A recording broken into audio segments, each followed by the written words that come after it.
So as Haley said, we've been there, done that on a lot of stuff, and we have learned some lessons along the way. So we've kind of structured this as kind of three main, we'll call them epiphanies, big light bulb moments like, aha, this helps. Um, and we'll share those with you and kind of give you the lesson. This is how we got there. So first epiphany we're going to share with you is do not try to do everything all at once.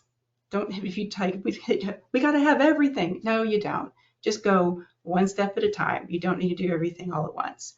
Um, Even though it may seem like we got to do it all right now, prioritize. Find the starting point. Find the one thing you want to do to get started. Talk with your leadership, kind of have some discussions and figure out what it is um, that needs to be the starting point, because everything is kind of related. What you learn when you do one thing will carry over to other modules or other implementations or other processes that you do in Andar. So pick one place and start with that, and give yourself time. It takes time to properly implement anything, whether it's a full module or a process.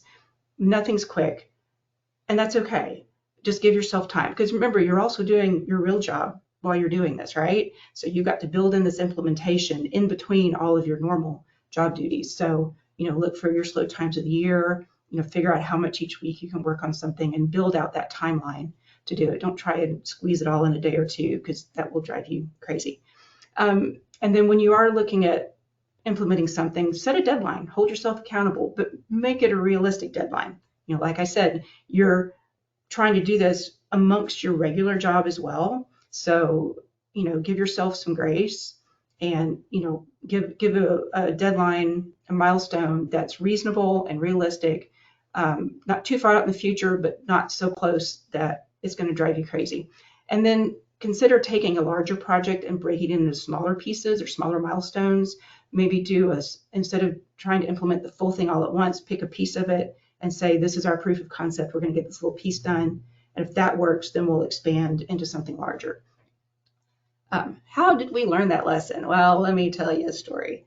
Um, we decided, maybe not too wisely, that when we converted to Andar, we implemented both MIG and community building at the same time.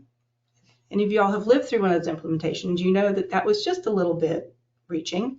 And it was completely overwhelming. And I say this as someone, this was not my first software conversion. This was my sixth one. I have done this 6 times now, and this one was a lot.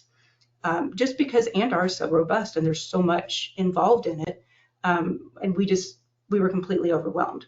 When we did it, we had given ourselves a self-imposed deadline, not because we thought, oh, we can install this in 30 days. No, a year ahead of time. This was part of our, when we switched from our old allocation model to our new competitive grant model, this software was a key to doing that new grant process. And we had promised our funded partners that we would have this process up and running by a certain date so they could apply for funding. And then we backed ourselves into a corner. And so when we called Andar and said, yeah, we're ready to go, we had like between 30 and 60 days to get this up and running. And that was a really tight timeline. As a result, we had to take most of our training, and instead of actually doing the training, our implementation specialists had to spend a lot of time just getting it working for us so that we could function as we needed to be functioning. And as a result, we didn't have time to test our data. There was a lot of stuff that we didn't have time to test or to really figure out. And so it kind of put us behind the 8 ball. To this day, we are still trying to fix problems that we created during our conversion because we didn't spend enough time on it. So how have we taken that lesson to heart and put it into action? Well, recently we implemented the mill-merge integration module. We actually did the initial training when we purchased it. Well, now it's been about 3 years ago that we purchased it. Very quickly after doing that training, we realized we were not ready yet to implement it. And there's a story there. We'll come to that later. But when we finally decided we were ready, we sat down and said, all right, what is it going to take to do this? It was Haley and I and a third person who's no longer with us. She's left for another job. And talking with our CEO, who's like, well, we need this up yesterday. And we're trying to explain to her, this is not going to happen overnight. Here's our timeline. We think it's going to take us 6 months to do this. We've given ourselves a goal to get it done by here. And then we met every 2 weeks and kind of mapped out, all right, for the next 2 weeks, this is where we're going to get. You do this, you do this, you do this. We come back in 2 weeks. Did we make our goals? Great. If we didn't, why not? How do we fix this? What lessons did we learn? How do we need to pivot? And every 2 weeks, we're constantly meeting and doing that. And we met our goal in 6 weeks. In 6 months, we had implemented mail merge integration, and we had mail lists that were syncing over to our constant contact, and it was really lovely, and everyone was very happy.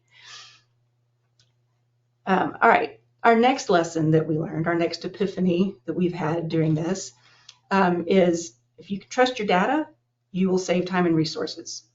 And really trusting your data starts with a policy and procedure. Have policies and procedures, particularly a data standards policy. How are you going to use your data? How are you going to input your data? Who inputs the data? How do you need data to come back out?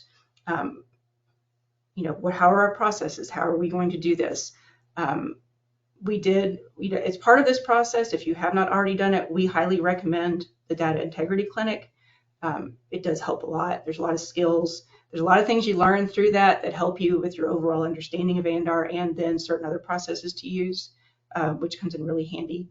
And then also make sure that Andar is working for you and not against you. And I'll come to that in a minute. This kind of comes out in our story. How did we get here? So one of the things we found, we talked about, we had to take a couple of 2-year pause on doing mail merge integration. So when we did our initial conversion, we really didn't, take the time to look at our data, make sure we knew what we had. And we found that as we're moving forward with Andar, we're like, we have all these people on staff because we used to be a staff of 8. We have downsized a little bit, but we had all these people, and then people, our CEO would ask, I need this list of people, and we couldn't produce it, and Andar wouldn't do. And come to find out that because no one trusted what was in Andar, everyone was keeping their own spreadsheets with their data in it. And resource development was not talking to, I see Haley nodding her head. Resource development was keeping their own spreadsheets and using data their way, and they weren't talking to me, who was doing billing, who was needed data for other things, and none of us were talking to community impact and how the data they had and how they were using it. And so Andar was not the most up-to-date set of data. And once we started figuring, that's when we figured out we needed to do this data integrity clinic. That was the process that we used to go in, clean up our data, and really make sure we could trust it. So we didn't have to keep all these other spreadsheets and doing double data entry and not trusting our data. Going through that process, one of the things that, this was one of my light bulb moments, is we are so used to Andar.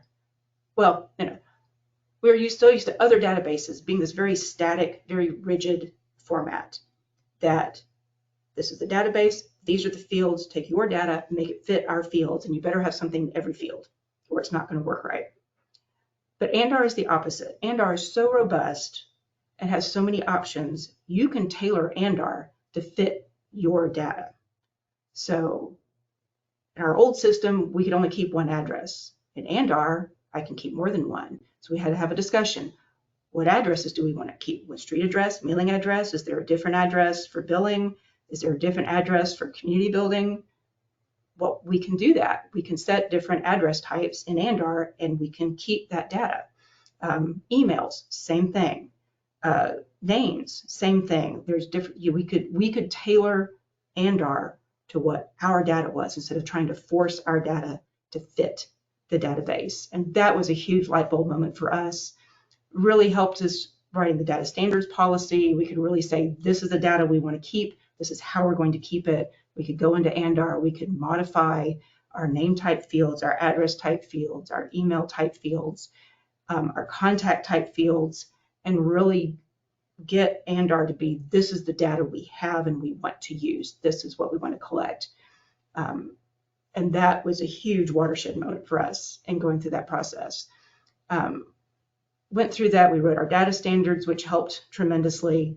And just going through that whole process really helped us get a handle on our data, figure out what we had, what we didn't have. And so then we could really trust what we had. And we knew what was in Andar was our most up-to-date data. So how do we use that? Every time now we want to start a new process or go through something, we always start with a policy. What is our policy? How do we want to use this? What data do we have? Do we have what we need? How are we going to use this? Because it's, Andar is a perfect example of, you need to put it in the way you want to get it out. And so, making sure we're collecting the right data and we're using what we have in the right amount of stuff. And bled over into mail merge. We knew when we did mail merge, it worked. And so now, as a result of having the mailing list created for mail merge, well, these are also the lists we use for everything else. So if someone needs a list of or contacts or organizations, I can say, I have a list for that, and I just go pull it. I'm not going to find my spreadsheet with most updated info and make sure, and even know if it's got the right info. What's in Andar is right, and I can get it out because I have lists, and it's great. The third big epiphany we had, or advice that we have for you, is don't hesitate to bring in the big guns. Bring in Andar. Andar has experts. They know how to do this, and they can do it quickly, and it's right. One of the things we've discovered quite by accident is that the heavy lift in Andar is the setup. Setting up ePledge, setting up processes, making Andar do what you want to do. That's the heavy lift. Once it's set up and is working, it's so much easier. And so, yes, it costs a little bit of money to hire Andar to do stuff for you, but I would rather spend a few dollars and have them do it in a couple of days than me try and figure it out on my own. And after a week, I've pulled my hair out and it still doesn't work right, and I don't know how to make it work. Then I'm frustrated, and then I don't want to use Andar. So, here's our lesson learned how we got there. With us, it was ePledge. We had wanted to do ePledge. Remember, we purchased Andar and installed it about 6 years ago. The ePledge interface was very different 6 years ago. When we did the training, it was a 3-day training. After 20 minutes, all of my R&D staff kind of had this glazed look in their eyes. They're like, we can't, do not compute. We do not compute. And they were done. They didn't want to look at it. They didn't want to touch it. Couldn't comprehend it. We're out. I knew enough. I'm like, I could, and I'm not much of a tech, I am a tech person, but I'm not that techie. And it was even a little bit overwhelming for me just because there's so many choices. There's so many variations. There's so much you could do. And I couldn't get resource development then to sit down and say, this is how we want to do it, because they had tuned out by this point. So after about another year, change in RD staff, we came back to ePledge. And this time I'm like, we're hiring Andar to do this. And so I don't remember what rates we paid at the time, so I don't want to say how much it was. But in context, relatively speaking, it wasn't that much money. We paid Andar. Within 2 days, I had a functional ePledge site for my companies, and I had it running on my website. And relatively painless for us. Andar asked the questions, how do you want this to look? We said we want to look. This is a sample site, said play with that and tell us what you think. We played with it, gave feedback, said we want to change this, this, and this. The next day, we had a working ePledge site. And all I've had to do since then is turn on the envelopes for the companies when they're ready to do one in the fall, and update the one on the website on a regular basis, and that's it. It's easy. So again, the heavy lift up is in the setup. Sometimes it is worth the time, your frustration level. Remember, you're trying to do this within your regular job, just to get it working, because then it makes your life easier. Once we've had such success doing this with ePledge, then we also did it with our iAccess integration. We paid Andar to do that as well, and also with implementing the outcomes and indicators portion of community buildings. We had not been using that up to that point. So, and Haley, did you have anything you want to add on to that? One thing I would add is, again, learn from us is to obviously, when you're doing a training with Andar, when you're doing the initial setup and implementation to get a new module going, you're going to be taking notes throughout the training. And I would just encourage you to clean up those notes and operationalize them into your policies and procedures right away while it's still fresh on your mind, because if you're anything like me, you go home, you eat dinner, you have a good night's sleep, and you come back the next day and you're like, what did I learn yesterday? And so cleaning that stuff up and really blocking off the time necessary to operationalize it as quickly after the training will be really, really helpful to you. Um, yeah. All right. Anything else from you, Karen? Oh, I think I've covered everything on my list. Okay. Well, for this next section, we tried to kind of anticipate well, okay, that all sounds great, but what about this barrier that I'm encountering or this challenge? Because that all sounds fine and dandy, but it's not that easy on the ground. So we've tried to anticipate a couple things that might be running through your mind right now. And like I mentioned at the beginning, we'll have time for Q&A if there's some other, well, what about this? Things that we haven't addressed today. So the first one would be, well, what about staff turnover? You've probably heard Karen say we've had significant staff turnover in the last 6 years since she and I have been here, and it does pose a challenge. It's a real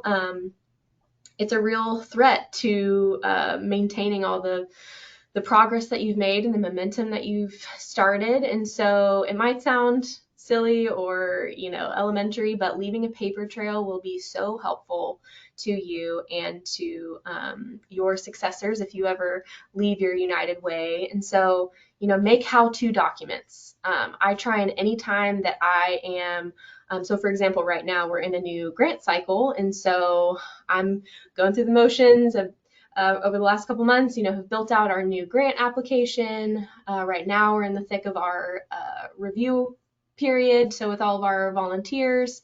So I'm, building out their rubric and exporting all their scores and all of that. And I'm already doing it anyways. And so I typically, while I'm building something out in Andar, I have a Word document on my other screen and I'm documenting because all the steps are going through my brain, and it doesn't take that much longer to type it out as you're doing it. And, again, you're doing it anyways. Open up a Zoom meeting and just hit record, screen share yourself, even if you're by yourself in your office. Just hit record on Zoom. Again, you're doing it anyway, so might as well just record it. Don't worry about how long it is or anything like that. Somebody who comes after you will be thankful, even if they have to watch it on 2x speed or fast forward or whatever. You don't need to go back and edit, anything like that. But just hit record and, keep that paper trail and step-by-step how-to documents. Because this also kind of goes in hand with policies and procedures. Yes, Andar has some great resources for how to do this, how to do that, but you might have a very specific process for how you do it at your United Way. And so when I'm making my own how-tos, I'm able to tailor the step-by-step process to the way that we conduct our volunteer review process, and how many meetings we have, and what you need to have for this meeting versus that meeting, and things like that. And another thing that I save a lot for my paper trail is any Andar help desk communications.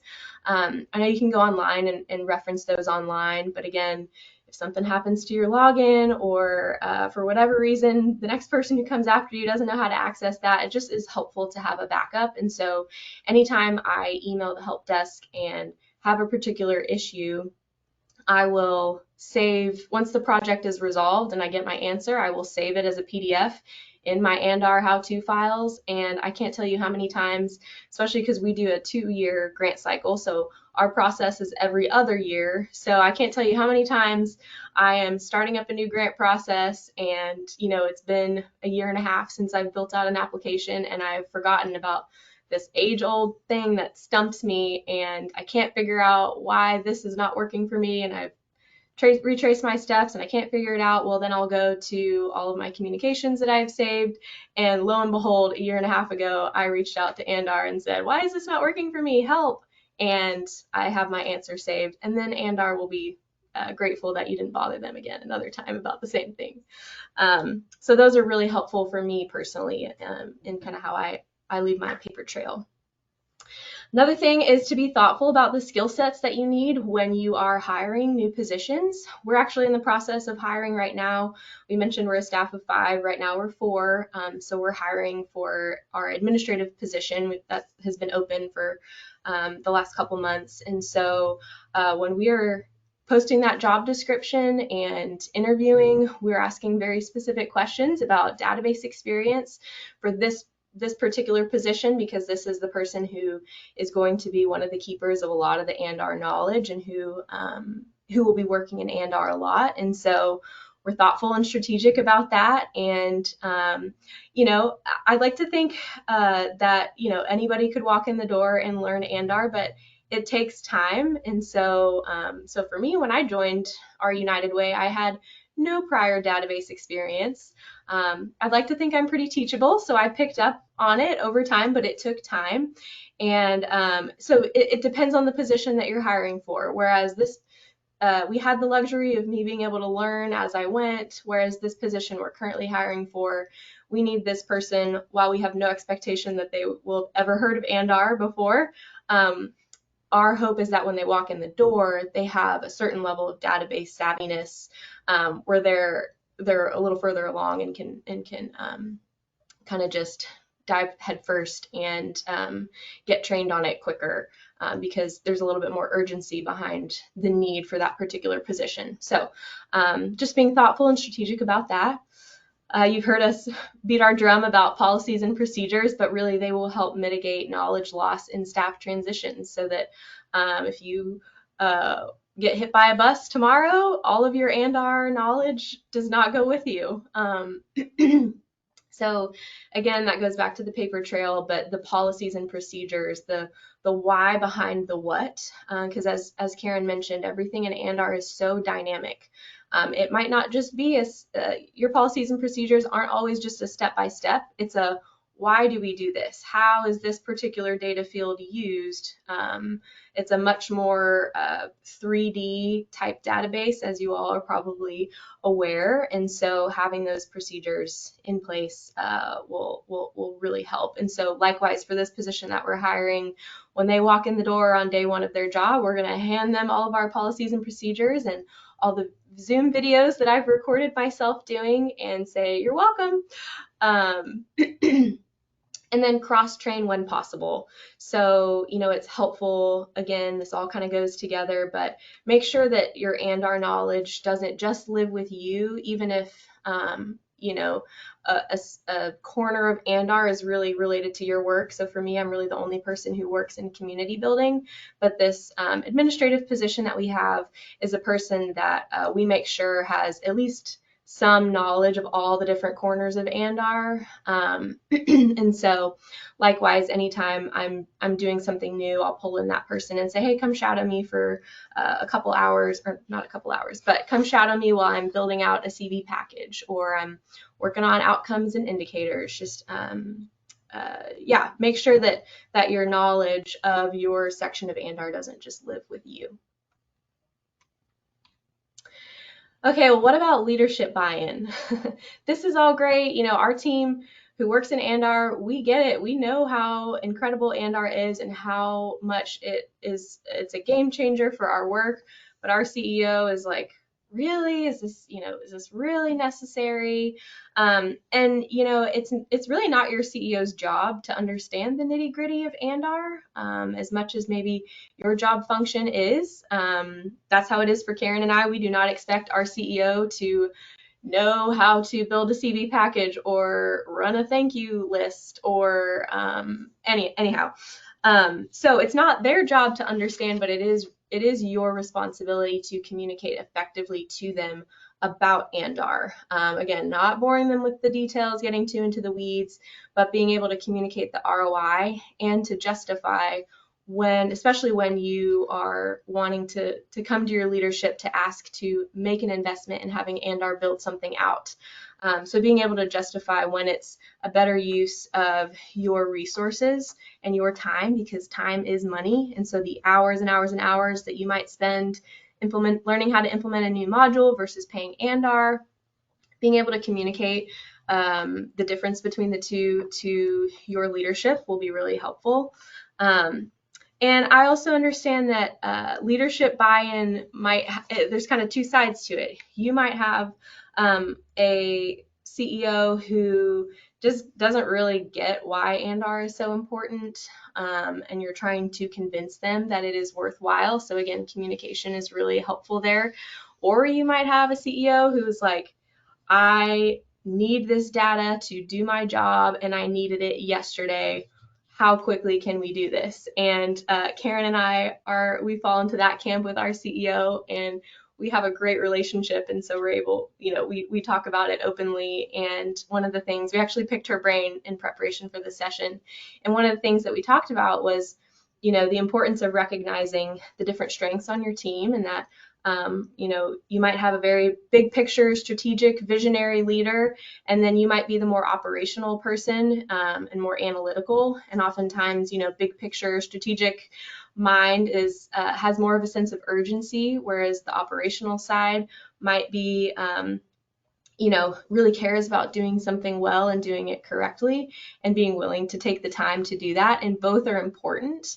And so it's important to acknowledge the difference between the two of those. And what we found was really helpful in navigating those conversations with our leadership was to create and present a concrete plan with measurable goals and a timeline. Karen touched on this a little bit, but our CEO said, she was like, I wanted this done yesterday. I need this data. The urgency was there. And we're like, we feel the urgency.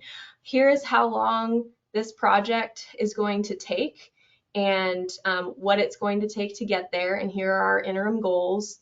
And here's how long it's going to take to get you this piece as a starting point. And so that kind of leads me to the next point, which is to demonstrate and celebrate the little wins as a proof of concept. So you might have to be willing to compromise and break up the project into smaller pieces, even though to do this correctly, it's really going to take this amount of time. But what is something that I can give to my leadership that will keep their urgency at bay a little bit, will give them something that they can work with, and will really just feed the fire that, hey, here's a win. Let's celebrate this win, and let it propel us into the next win. And likewise, build on the trust that you've gained with them from other projects. Bring to them, even if it's unrelated to Andar, remind them of maybe successes that you've had, and building out other projects, and reassure them that you got this. You can have that same success with your Andar project. And so celebrating the little wins has been something that also has boosted our morale in our office. I can't tell you how many times Karen has appeared out in our common area and done a little happy dance and just said, everybody needs to know, I just figured out how to do XYZ in Andar. I'm awesome. And we all agree, you are awesome, Karen. And so, as silly as it might feel, I've done the same. I think you all could probably relate to the thrill of cracking a code in Andar. And even though it sounds silly, celebrating those little wins is so helpful. And when your leadership sees that you are feeling successful, and that you feel empowered in how Andar is supporting you in your role, it will go a long, long way. And then to the CEO or leadership who maybe is struggling to understand, why is this so important? This is such a heavy lift. Is there a better way? How can we get it quicker? Or is there something else we can do? This is just really not worth our investment. If costs are a barrier to that buy-in, seek out funders who are willing to cover technology or operating type support. And when it comes time to submit your section of your organizational budget, come with that ready, build it in, and justify it. And that's what we did when we actually went to a local funder who covered the cost of our purchasing Andar and the initial training and implementation, that first stage. And we realized that to shovel out the funding that it might take to do a training or onboard a new module might not be just accessible to everyone. And so keep that in mind. There might be funders in your area who understand the importance of how this will help make you more effective in your local market.